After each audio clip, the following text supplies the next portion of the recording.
السلام علیکم۔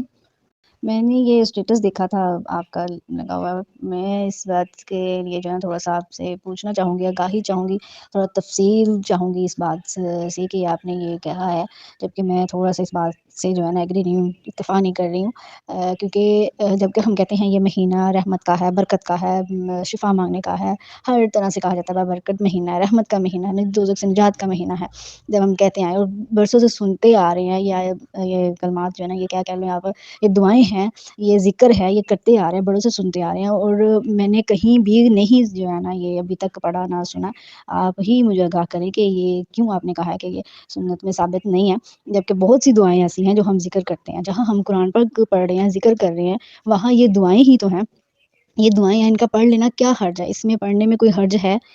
نہیں ہے، تو پھر ان چیز کا آپ نے یہ کیوں لکھا ہے کہ سنت سے ثابت نہیں ہے؟ اور کیا یہ اس میں کیا گمراہی ہو سکتی ہے؟ دعائیں ہیں نا، ہم نے ڈیوائڈ کر لیا نا ان کو، پہلے عشرے میں 10 میں یہ پڑھے، 10 میں یہ پڑھے، 10 میں،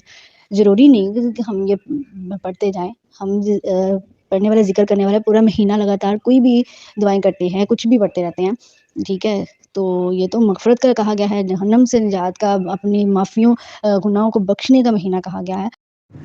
وعلیکم السلام ورحمۃ اللہ وبرکاتہ۔ جی بالکل، آپ کا بہت بہترین سوال ہے، اور ایسے ہمیں کسی کی بھی بات جو ہے نا، وہ جیسے کہتے ہیں نا، آنکھیں بند کر کے مان لینا، یہ نہیں چاہیے، اور جو بھی کوئی بات کرے اس سے اس کی جو ہے نا وہ ریفرنس مانگنا چاہیے کہ آپ یہ بات کیسے کر رہے ہیں، یہ کہاں سے کر رہے ہیں، یہ کیوں کر رہے ہیں، یا جو بھی ہے اچھی بات ہے، یہ عادت ہے یعنی ہونی چاہیے، اور نہ صرف کسی ایک معاملے میں بلکہ ہر معاملے میں،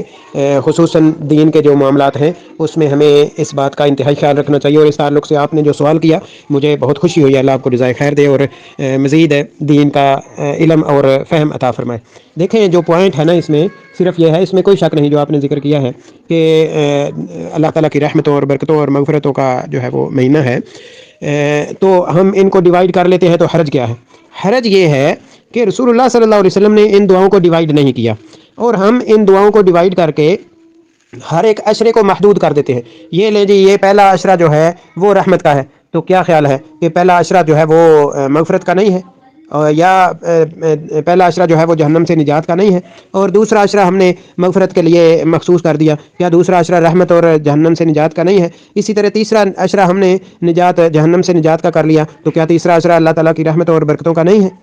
اصل بات یہ ہے کہ دین جو ہے نا، وہ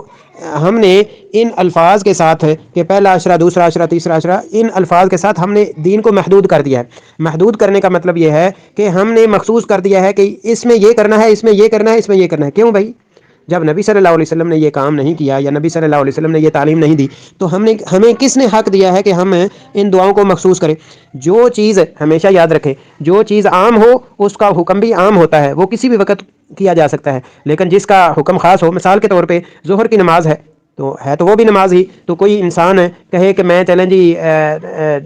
زوال سے پہلے ہی پڑھ لوں، میں نے بڑی دور جانا ہے، مجھے بڑی جلدی ہے، تو میں جو ہے نا وہ ابھی 11 بجے ہیں، چلو میں نے سفر پہ نکلنا ہے، میں ظہر کی نماز پڑھ لوں، تو کوئی بھی ذی شعور یعنی عقل والا انسان جو ہے وہ کہے گا کہ آپ کا عمل یہ باطل ہے اور آپ کی ظہر کی نماز قبول نہیں ہوئی۔ سیدھی سیدھی بات ہے۔ اور وہ کیوں کہے گا؟ اس لیے کہ اس کا بھی ٹائم ہی نہیں ہوا۔ تو بات یہ ہے کہ جس چیز کا جو ٹائم مقرر ہے وہ اس وقت کرنا ہے، لیکن جس چیز کا ٹائم مقرر نہیں، ہم مقرر کیوں کریں؟ تو یہ بات ہے، اس میں غلطی جو ہے وہ یہ ہے کہ ہم جو ہے وہ اس وقت کو محدود کر دیتے ہیں، مقرر کر دیتے ہیں، جبکہ نہ اللہ تعالیٰ نے اس کی کوئی سند بیان کی ہے، اور یعنی کوئی دلیل نازل فرمائی ہے، اور نہ ہی نبی صلی اللہ علیہ وسلم نے اس کی کوئی سند اور دلیل اور اس کی وضاحت کی ہے۔ اس لیے دین کو محدود کرنا یہ دین کو بدلنے کے مترادف ہے۔ تو جیسا کہ حدیث میں موجود ہے، نبی صلی اللہ علیہ وسلم نے فرمایا کہ قیامت والے دن میرے کچھ امتی لائے جائیں گے، اور نبی صلی اللہ علیہ وسلم نے یہاں تک فرمایا کہ وہ مجھے پہچان رہے ہوں گے کہ یہ ہمارے نبی ہیں صلی اللہ علیہ وسلم، اور میں ان کو پہچان رہا ہوں گا کہ یہ میرے امتی ہیں۔ تو حدیث میں موجود ہے کہ میرے اور ان کے درمیان جو ہے نا وہ ایک اوٹ جو ہے وہ کھڑی کر دی جائے گی، یعنی کہ ان کو آگے آنے سے روک دیا جائے گا۔ تو نبی صلی اللہ علیہ وسلم فرمائیں گے کہ ان کو آنے دے، یہ میرے جو ہے وہ امتی ہیں۔ تو نبی صلی اللہ علیہ وسلم کو خبر دی جائے گی کہ انک لا تدری ما احدثوا بعدک، او کما قال علیہ الصلوۃ والسلام۔ نبی صلی اللہ علیہ وسلم فرمائیں گے کہ اس وقت مجھے خبر دی جائے گی کہ آپ نہیں جانتے کہ آپ کے بعد آپ کے دین کو انہوں نے کیا کر دیا، یعنی کہ دین کو تبدیل کر دیا۔ دین کو جو ہے وہ یعنی چینج کر دیا، تو نبی صلی اللہ علیہ وسلم کو جب یہ خبر دی جائے گی تو نبی صلی اللہ علیہ وسلم فرمائیں گے سحقن سحقن لمن غیر بعدی، او کما قال نبی صلی اللہ علیہ وسلم، کہ نبی صلی اللہ علیہ وسلم فرماتے ہیں اس وقت میں یہ کہوں گا کہ جنہوں نے میرے دین کو میرے بعد بدل دیا وہ مجھ سے دور ہو جائیں۔ یعنی ایسے لوگ جو دین کو بدل دیتے ہیں ان کے لیے حوض کوثر کا جام قیامت والے دن ان کو نصیب نہیں ہوگا، جبکہ نبی صلی اللہ علیہ وسلم ان کو پہچان رہے ہوں گے کہ یہ میرے امتی ہیں، اور امتی پہچان رہے ہوں گے کہ یہ ہمارے نبی صلی اللہ علیہ وسلم ہیں۔ اس لحاظ سے ایک انسان جو ہے وہ بڑے اچھے اعمال ظاہری طور پر کر رہا ہوتا ہے، لیکن وہ سنت کے مطابق جب نہیں ہوتے تو وہ عمل اس کے جو ہے وہ برباد اور ضائع ہو جاتے ہیں۔ اور اسی طرح قرآن مجید میں اللہ تعالیٰ فرماتے ہیں ایسے لوگوں کے بارے میں کہ وَزَيَّنَ لَهُمُ الشَّيْطَانُ أَعْمَالَهُمْ فَصَدَّهُمْ عَنِ السَّبِيلِ، کہ شیطان نے ان کے لیے ان کے اعمال مزین کر دیے ہیں۔ اب بعض شیطان نے اعمال کس طرح مزین کیے ہوئے ہیں، یعنی کہ جو گانے ہیں یا اسی طرح یعنی بیہودہ چیزیں ہیں یا پھر یعنی بیہودگی اور بدکاری کے جو کام ہیں وقتی طور پر ان کو اچھے لگ رہے ہوتے ہیں، لیکن وہ حقیقت میں دین سے جو ہے وہ دوری والے کام ہوتے ہیں۔ اسی طرح اس میں دوسری چیز یہ ہے کہ بدعات کا ارتکاب، ظاہری طور پر انسان جو ہے وہ ایک اللہ کا قرب حاصل کرنے کے لیے، اللہ کو راضی کرنے کے لیے ایک کام کر رہا ہوتا ہے، جبکہ حقیقت میں وہ اللہ تعالیٰ کی یعنی رضامندی کا نہیں بلکہ اللہ تعالیٰ کی ناراضگی والا وہ عمل ہوتا ہے۔ تو اس لیے یہ شیطانی اس یعنی قرآن کی آیت سے بھی یہ پتہ چلتا ہے کہ یہ شیطانی عمل ہے، یہ دین کو بدلنا دین کے نام سے، سبحان اللہ۔ اللہ تعالیٰ ہمیں شیاطین کے شر سے محفوظ رکھے اور صحیح سمجھ عطا فرمائے۔ تو یہ چیزیں تھیں یعنی وضاحت تھی مختصر جس کے بارے میں آپ نے عرض کیا کہ ہم ان کو کیوں نہیں پڑھ سکتے۔ تو رمضان کو محدود کرنا اور ان کے اندر جو ہے وہ دعاؤں کو مخصوص کرنا اور عشروں کو محدود کر دینا کہ یہ عشرہ یہ تیسرا عشرہ فلاں فلاں، تو یہ شرعاً جائز اور درست نہیں ہے، کیونکہ دین اسلام کامل اور مکمل ہے، اور ہر جو چیز جو اللہ تعالیٰ نے